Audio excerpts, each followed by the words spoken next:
Well, thank you very much indeed for this kind invitation, which I follow with pleasure. I would like to respond to your nice things you said at the beginning, but given the time constraint, I can't. I can't afford to say and respond to what you've just said. Now, again, you spoke of a mission impossible. It's quite exotic, I think, nowadays to talk about the history of economic ideas, the history of economic thought. Why?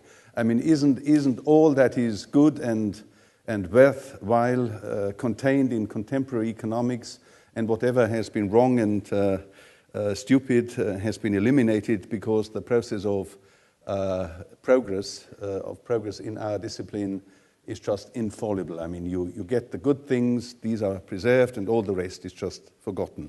Now, what I'm going to do, I shall run through mission impossible, the Greeks, very briefly, the classical economists, the utilitarians, etc., and then I shall relate some of the ideas that have been put forward more recently to actual happenings. Now, very quickly, the Greeks. If you look at the Greeks very, very briefly, you will see that at that time, these were stationary economies, essentially. They reproduced themselves, occasionally shocked by wars and maybe epidemics, etc. But in those times, profit-seeking was despised as something that should not be done because it was meant to spoil the character. These people who seek too much to get more and more money are bad people in some sense, or if they're not yet bad people, they're going to be bad people because money spoils their characters. Interest-taking is considered improper, it's usury, and since great wealth involves political power, it may lead to tyranny. And therefore, there was a need for redistribution in order to avoid that possibility of tyranny. Now, I think that is a recurrent theme in economics, and maybe even nowadays, it rings a bell to some extent. Now, in Aristotle, by the way, when you talk about wealth, you talk about income as well, because they are related.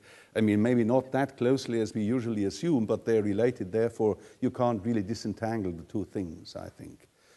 In Aristotle, chrematistics, that is, again, trading, making money, and so on and so forth, is illicit because making money is unnatural, making money for its own sake, and it prevents you from looking at the good life. The good life is the thing we ought to care about, and not just making money.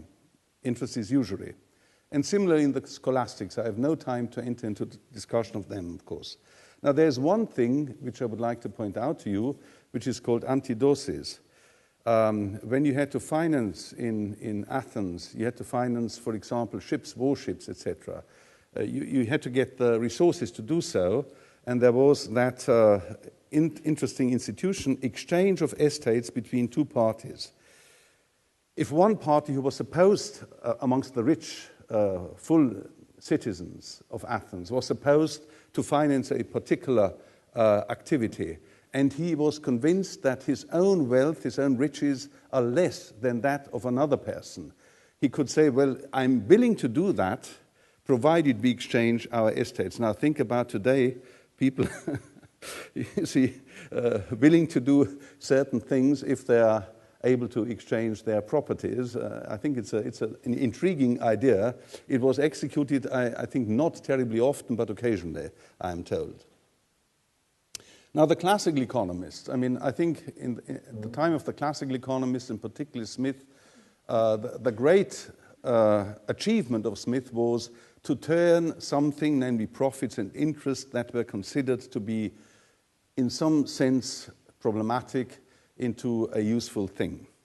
You find in Smith the old idea that profits, interest, and rents, all property income basically is a deduction from the produce of labor. He says so explicitly, but what matters is not the motivations of people, whether they are rapacious, selfish, etc., but what their acts bring about. And there he has this mechanism by means of which profit-seeking leads to capital accumulation, leads to larger markets, leads to an increase in the division of labor, leads to an increase in labor productivity, leads to increasing income, leads to increasing profits, etc., etc. You have a mechanism which is self-fueling, and that creates a situation which in the end is beneficial to all ranks of people in the society. Workers benefit from high rates of growth because demand for labor is going up more swiftly than the supply of labor. So a potentially virtuous circle emerges.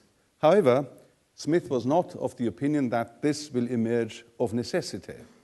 It might emerge, and it will emerge if the science of the legislator does its job, namely it generates institutions, or brings about via the statesman, institutions that indeed lead to equality, freedom, and justice, as Smith says, and contains the selfishness of certain people that endanger society. Now, in economics, you have a view, widespread actually, that, as Schotter expressed it in one place, Adam Smith claimed that nothing more than selfishness is necessary to achieve optimal social outcomes. You read that everywhere, and it is attributed to Adam Smith, and that is just rubbish. That was the view of Bernard Mandeville, whom Smith attacked furiously. And so did David Hume. No, that is just wrong. You see, not any kind of selfish behavior brings about good social outcomes. And as you will see, if you look at Smith on the banking system, he formulated the sentence quoted there: those exertions of the natural liberty of a few individuals which might endanger the security of the whole society, actually a fact described there which is quite actual in some sense, are and ought to be restrained by the laws of all governments. So the question is, a well-functioning society needs institutions, and these institutions should include also a control of the banking sector to the extent that otherwise the selfish behavior of people might create an enormous amount of trouble. And he writes again and again against the wretched spirit of monopoly. You see, agents are interested in getting monopolistic power, and they execute that power to the detriment of the society at large. Now, I will not speak about this, apart perhaps from the fact that, yes, that there was the question of is happiness related to wealth or not? And in Smith it is fairly clear there is a relationship, but it is not that close. Of course, to be richer is not a bad thing if you're poor to begin with, but the problem is, and that is an argument which is also to be found by Hermann Heinrich Gossen, the problem is that our possibilities to spend money on consumption are constrained. They are constrained in particular because consumption takes time, and if you would wish to consume more, you haven't got the time to do so. I mean, you've got 24 hours a day, you might have an enormous income, but that does not help to increase your happiness. You simply cannot enjoy your income. That was one of the arguments you would find in Smith. You find other arguments. Mm. You might get, of course, some utility out of a parade of riches because you care for reputation. You would like to impress others by your wealth, and you must find means and ways to signal your wealth in a good way. I mean, big diamonds and whatnot. The diamond water example, you might recall that, plays a very important role in Smith because it's relational. I mean, the consumption or the capabilities of some people as opposed to others is of importance here. As regards taxation, you find in Smith earlier forms of the equivalence and ability to pay principle, and of course he was in favor of taxing the rich more than the poor because they benefit more from social institutions, from safety, and so on and so forth, but they're also able to pay more. Now, Ricardo, very briefly, because that is again a question of wealth distribution and maybe exchange, he opted after the Napoleonic Wars for a general tax on property in order to abolish UK public debt. I mean, in those times, wars were basically financed by taking credit from the general public, and after the Napoleonic War, he was of the opinion that this could be abolished by a property tax, fairly high, by the way, but once and for all you could get rid of that. And interestingly enough, a critic of Ricardo, Joseph Alois Schumpeter, the Austrian economist, also proposed a property tax after World War I and the difficulties of the Austrian state at the time. Now, the utilitarians, very quickly. The utilitarians, John Stuart Mill, beginning with John Stuart Mill, based much of their argument on a falling marginal utility of income. The richer you are, the smaller the marginal utility of the last unit of income you're getting. And therefore, in order to get a maximization of welfare in the system as a whole, the idea was that you should indeed redistribute away from the rich towards the poor in order to increase the greatest happiness of the greatest number, as Francis Hutcheson put it. Later, the same statement was made by Bentham. Now, there's also another argument you find in the liberals, John Stuart Mill and others, and that is equal opportunities at start. You cannot really justify the fact that people, when born, have very different conditions to enter into their life and make a career. There were two arguments. The second one was, I think, at least as important as the former one. Edgeworth, interested in what he called an exact utilitarianism, again based the argument on the law of the falling marginal utility of income, and he also opted in favor of a redistribution if distribution gets too skewed, too unfair, too uneven. And similarly, Pigou. Now, these are arguments which are typically, I think, these days hardly ever taken in consideration. So let me rush on. I will not bother you with this. Just the question, does a market system bring about a just distribution of income, of course, based on a just distribution of wealth?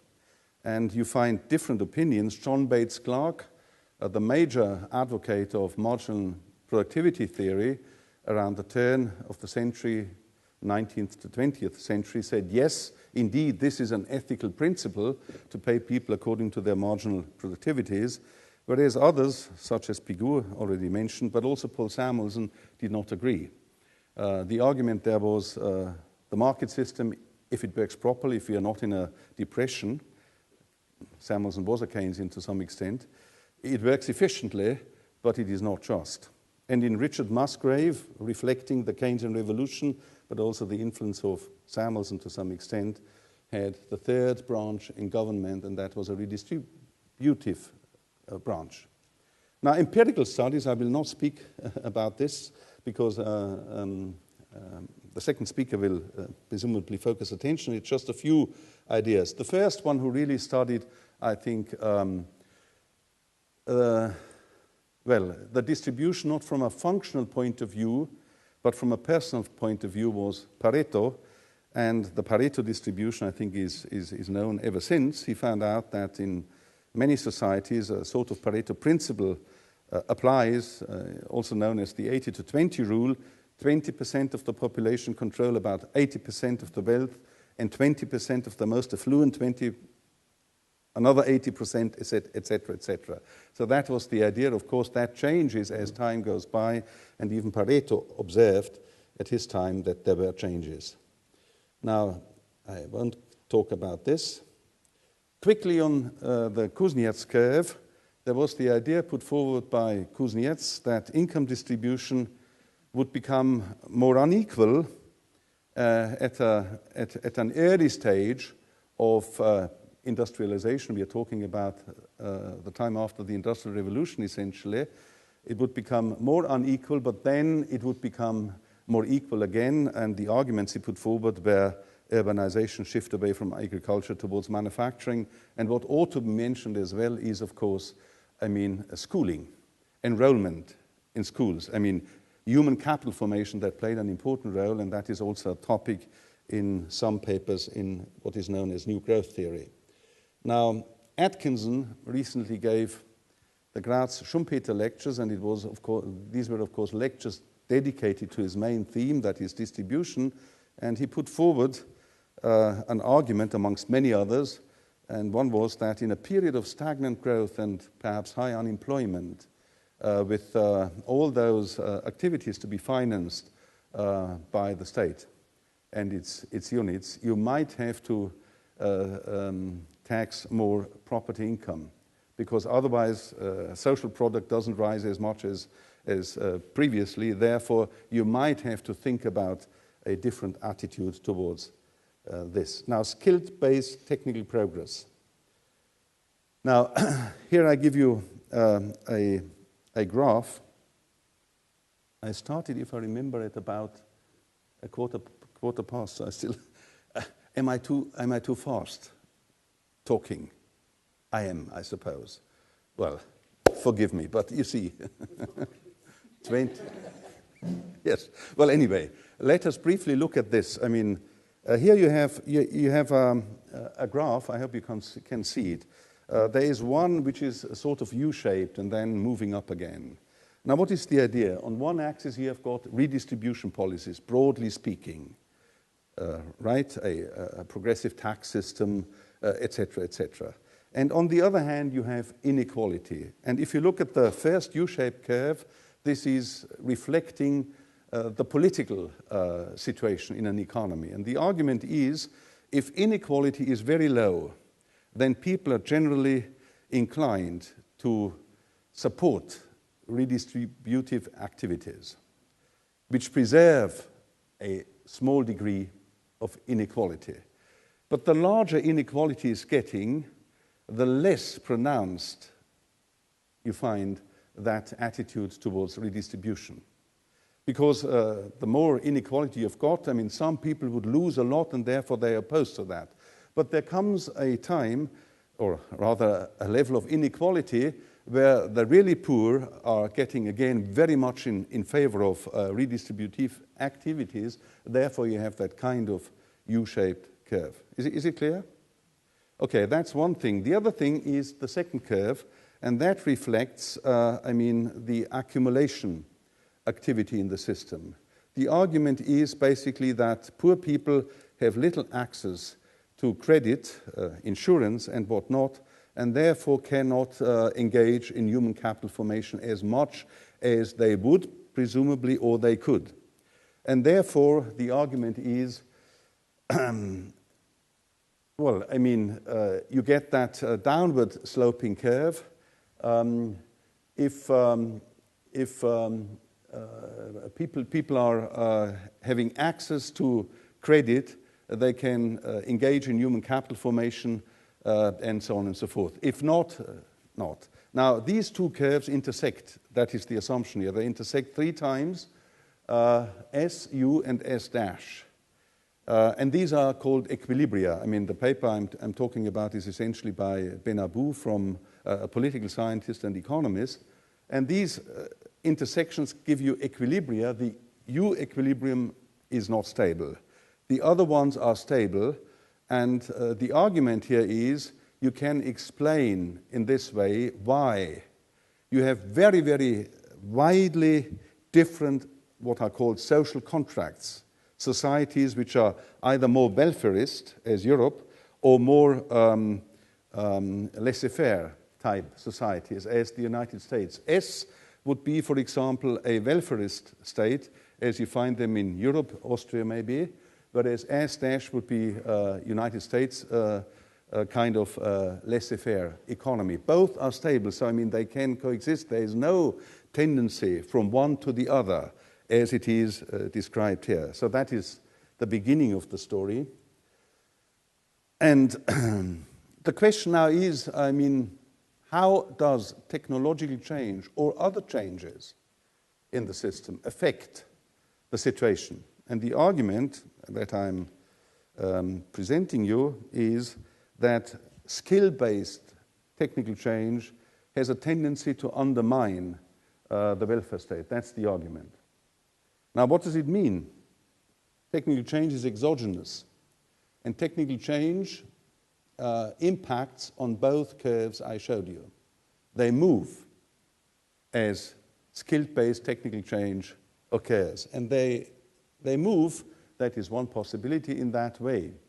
So the downward sloping curve is moved upwards, whereas the U-shaped curve moves downwards to the left of delta with the lower bar and moves upwards to the right of it. And what you see there is, that is the argument, what you see there, if there is a lot of skill-based technical change, then the whole system moves towards a more laissez-faire type of society, because people, so to speak, can make their own living on the basis of their human capital, they earn enough, etc., etc. So they get less and less inclined to cooperate in financing a welfare state. That's an argument, right?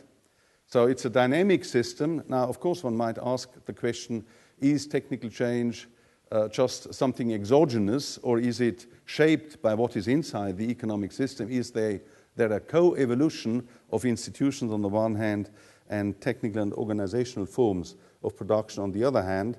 I just wanted to point out that there is some such argument. Now, very briefly about economic policies and income and wealth distribution in more recent times. Now, this is a graph, I think you have seen it presumably before, where you can see the 1% richest in the US. I mean, after the first world economic crisis and all those institutional changes, Glass-Steagall, etc., there was a tremendous decline in their share in income. So institutions and policy apparently matters, and it matters quite considerably. I think there's no doubt about that. And a similar figure is from a study by Sias and Piketty, which refers to the 10% richest, again in the United States. As regards income growth in the United States, you can see here the bottom 90% have hardly improved their real incomes, whereas the richer strata of society have benefited a lot from what happened. Now, there's one problem I think one might perhaps quickly address, and that is the question, you see, we see a falling wage share in many countries, but what is the meaning of that? Economists are typically supposed to differentiate appropriately between the wage for, say, unskilled labor on the one hand, and other remunerations that are due to what one might call human capital, etc.